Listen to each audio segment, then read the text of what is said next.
Long ago, in the heart of the Yoruba lands, where the rivers whispered secrets and the trees danced with the wind, there lived a woman named Tolani. She was no ordinary woman. She had seen pain, walked through fire, and waited through seasons of silence.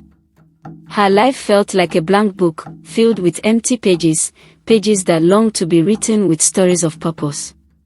She often found herself wondering, who am I? What is my place in this world? Though many admired her resilience, she carried a quiet ache, a longing for clarity. But amidst her waiting, Tolani held on to one truth: there was a creator who made all things beautiful in their time.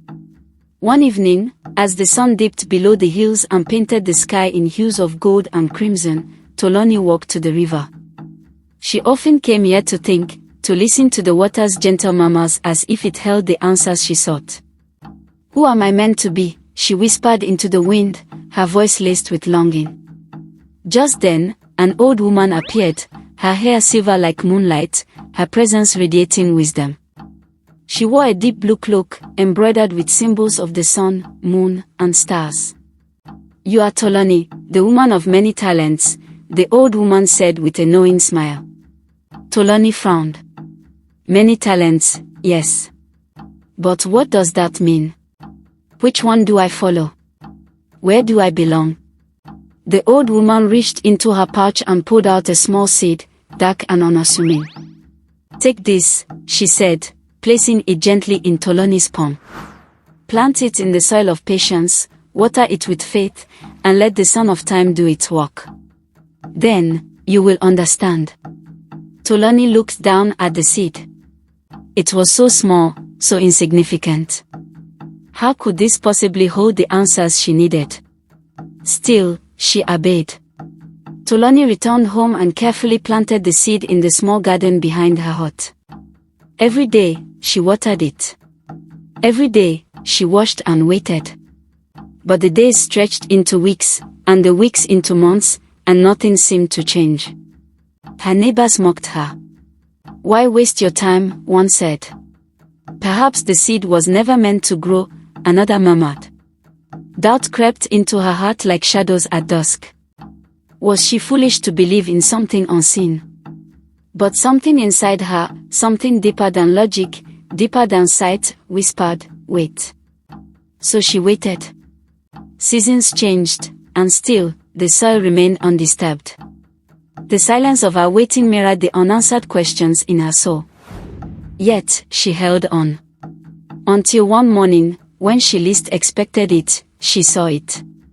A tiny sprout, peeking through the earth. Tolani gasped, her heart pounding with wonder. Day by day, the sprout grew taller, stronger.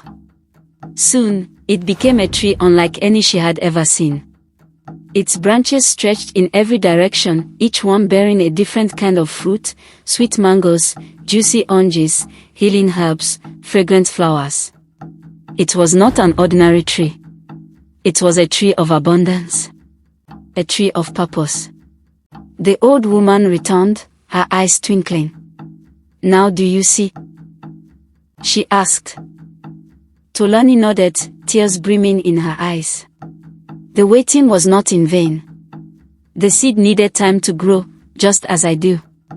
The old woman smiled.